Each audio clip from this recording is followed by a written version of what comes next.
அனைவருக்கும் வணக்கம். இந்த பதிவில் ஒரு தகவல். மார்க், மதிப்பெண். அதாவது எங்கே போனாலும் மார்க் எடுக்கணும், ஸ்கோர் பண்ணணும், இந்த கோர்ஸு சேரணும், உன் ஃப்ரெண்டு பாரு இவ்வளோ மார்க் எடுத்திருக்கா, நீயும் அதே கோர்ஸ் தானே படிக்கிற, நீயும் அதே கிளாஸஸ் தானே, அங்கே தானே போகிற, ஏன் உன் ஃப்ரெண்டோட உன்னால் மார்க் எடுக்க முடியல, இந்த மாதிரி கம்பேரிசன். தயவுசெய்து ஒரு குழந்தைய இன்னொரு குழந்தையோட கம்பேர் பண்ணாதீங்க. அது ப்ரைமரி ஸ்கூல் லெவலில் இருந்தாலும் சரி, செகண்டரி ஸ்கூல் லெவலில் இருந்தாலும் சரி, இல்லை காலேஜ் படிக்கிற குழந்தைகளாக இருந்தாலும் சரி. ஏன்னா 5 விரல் நான் எப்பயும் சொல்கிற மாதிரி ஒரே மாதிரி இருக்காது.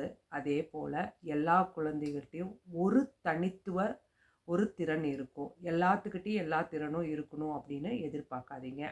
அதை நீங்கள் உங்களுக்குள்ளே அப்ளை பண்ணுங்கள். நீங்கள் படிக்கும் போது எல்லாத்துலேயும் நீங்கள் 100 மார்க் வாங்கினீங்களா, இல்லை எல்லா சப்ஜெக்ட்டுமே உங்களுக்கு பிடிச்ச சப்ஜெக்டாக இருந்ததா அப்படின்னு நீங்கள் ஒரு நிமிஷம் யோசிங்க. அப்போ நம்ம என்ன தப்பு பண்ணிகிட்ருக்கோம்? நம்ம பேரண்ட்ஸு நமக்கு கொடுக்காத ஒரு அழுத்தத்தை நம்ம என்ன குழந்தைகளுக்கு கொடுத்துட்ருக்கோம்? அதாவது படிப்பு ரொம்ப முக்கியம்தான். அந்த குழந்தைகளை ஒரு குறிப்பிட்ட மார்க்லேருந்து அவங்கள அடுத்த லெவலுக்கு கொண்டு வர்றதுக்கு சில டிப்ஸ் தான் நான் இந்த வீடியோவில் நான் உங்களுக்கு சொல்ல போகிறேன். முக்கியமாக என்ன அப்படின்னா, இப்போ ஒரு கிளாஸ், இப்போ நான் ஸ்கூலில் இருக்கிறனால ஒரு 5 குழந்தைங்க, இப்போ இங்கே ஒரு கிளாஸ்க்கு ஒரு 30 பேர் தான் இருப்பாங்க, அதுக்கு மேலே இருக்க மாட்டாங்க. அப்போ அந்த 30 குழந்தைகளில் இயல்பாக ஒரு 5 குழந்தையிலேருந்து 6 குழந்தைங்க தான் எல்லா கிளாஸ்லேயும் டாப்பராக இருப்பாங்க. அதாவது அதுலேயும் பார்த்தீங்க அப்படின்னா, ஒரு சில குழந்தைங்க மேக்ஸில் நல்லா டாப்பாக இருக்கும், இல்லை இங்கிலீஷில் டாப்பாக இருக்கும், அந்த மாதிரி இருக்கும். சில குழந்தைங்க தான் 1, 2, நான் சொல்கிறது 30 குழந்தையில் 1, 2 குழந்தைங்க தான் எல்லா சப்ஜெக்ட்லேயும் டாப்பராக இருப்பாங்க. அப்போ இது அவங்களுக்கு இயற்கையாக, அதாவது ஒரு கிளாஸு நடத்தும் போதே அவங்க அந்த விஷயத்தை உள்வாங்கிக்கிறதுக்கான அவங்களுக்கு அந்த சக்தி இருக்குது. அது இயற்கையாக அவங்களுக்கு உண்டான ஒரு இயல்பு. இதை நீங்கள் உங்கள் குழந்தைகளுக்கு அப்ளை பண்ணி, அந்த குழந்தை உங்கள் கிளாஸில் படிக்கிற பொண்ணு இவ்வளோ மார்க் வாங்குறான்னு நீங்கள் தயவு செய்து கம்பேர் பண்ணாதீங்க.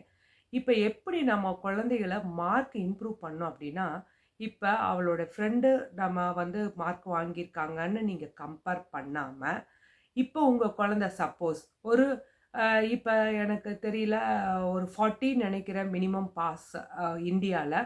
இங்கே கிரேடு அந்த மாதிரி தான். இப்போ நம்ம ஊரில் இந்த பாஸ் அந்த 40 மார்க்ஸ் அந்த மாதிரி மார்க் இதில் இருக்கும். ஸோ இப்போ ஒரு 40 மார்க் தான் மினிமம் பாஸ் அப்படின்னா, இப்போ உங்கள் குழந்தை ஓகே ஒரு 50 மார்க் வாங்குறாங்க அப்படின்னா, அதை எப்படி இம்ப்ரூவ் பண்ணணும்னா, அவங்க ஃப்ரெண்டோட கம்பேர் பண்ணி, இல்லை நான் இவ்வளோ காசு செலவு பண்ணி இவ்வளோ டியூஷன் அனுப்புகிறேன், நீ என்ன பண்ணுற அப்படின்னு நீங்கள் அழுத்தத்தை கொடுக்காம, நான் ஓகே குட் 50 மார்க் வாங்கியிருக்க, இன்னும் கொஞ்சம் நீ முயற்சி பண்ணேன்னா அடுத்த எக்ஸாமில் ஒரு 55லேருந்து 60 வாங்கலாம் அப்படின்னு நீங்கள் என்கரேஜ் பண்ணுங்கள். எப்பயுமே ஒரு விஷயத்தை குழந்தைக்கு அவங்க எப்படி அடுத்த கட்டத்துக்கு கொண்டு போகணுங்கிறத நீங்கள் சொல்லி கொடுங்க. தயவு செய்து அவங்களோட ஓடுற மற்றவங்களோட கம்பேர் பண்ணி நீங்கள் ஒரு விஷயத்தை நீங்கள் சொல்லி கொடுக்காதீங்க. ஏன்னா இப்போ 50 மார்க் குழந்தைய நீங்கள் என்கரேஜ் பண்ணி இட்ஸ் ஃபைன், பரவாயில்ல, அடுத்த தடவை இன்னும் கொஞ்சம் நல்லா ஹார்ட் ஒர்க் பண்ணினா உனக்கு டேலண்ட் இருக்குது, உன்னால் அச்சீவ் பண்ண முடியும் அப்படின்னு அடுத்தது 55 மார்க்.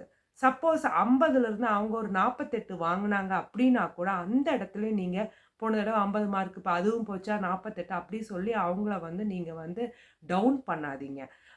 பரவாயில்ல, ஏதோ உனக்கு மிஸ்டேக் ஆகிருக்கு, அது என்னன்னு சொல்லி நீ ஃபோக்கஸ் பண்ணு, அதை நீ டெய்லி ஒர்க் அவுட் பண்ண அப்படிங்கிற மாதிரி நீங்கள் அவங்களுக்கு என்கரேஜ் பண்ணுங்கள்.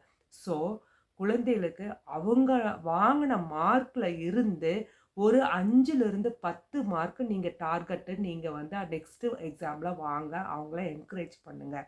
தயவுசெய்து அவங்க ஃப்ரெண்ட்ஸோ இல்லை மற்றவங்களோ இவ்வளோ மார்க் வாங்கியிருக்காங்க அப்படின்னு சொல்லி நீ அடுத்த தடவை 70 மார்க் வாங்கணும், 80 மார்க் வாங்கணும்னு சொல்லி அவங்களுக்கு அந்த ப்ரெஷரை கொடுக்காதீங்க.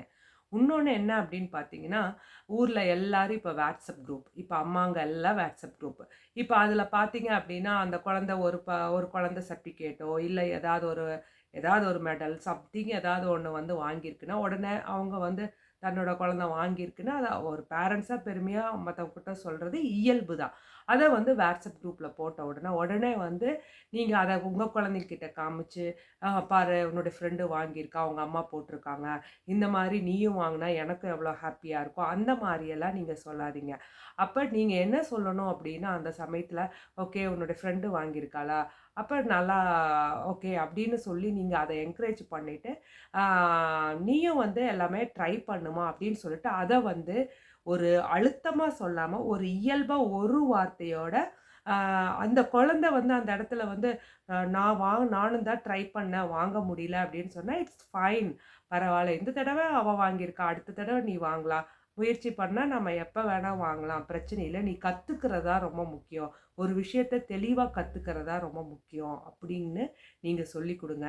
ஏன்னா நம்ம ஊரில் வந்து ஒரு விஷயம் வந்து திருப்பி திருப்பி திருப்பி திருப்பி அந்த குழந்தைகளுக்கு நீங்கள் அதை வந்து மெமரைஸ் பண்ணி அதை புரிஞ்சுக்காமையே வந்து படிக்க வைக்கிறீங்க அப்படின்னா அது மனப்பாடம் 100 தடவை எழுதி மனப்பாடம் பண்ணாங்கன்னா ஆட்டோமேட்டிக்காக அது மனசில் வந்து பதிஞ்சிடும். அதனால என்ன பிரயோஜனம்? ஒரு பிரயோஜனம் இல்லை.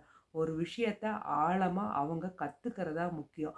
அப்படி கற்றுக்கிட்டு அவங்க 50 மார்க் வாங்கினாலும் அவங்க தான் ஜெயிச்சவங்களா நீங்கள் ஏற்றுக்கணும். அதுதான் உண்மையும் கூட.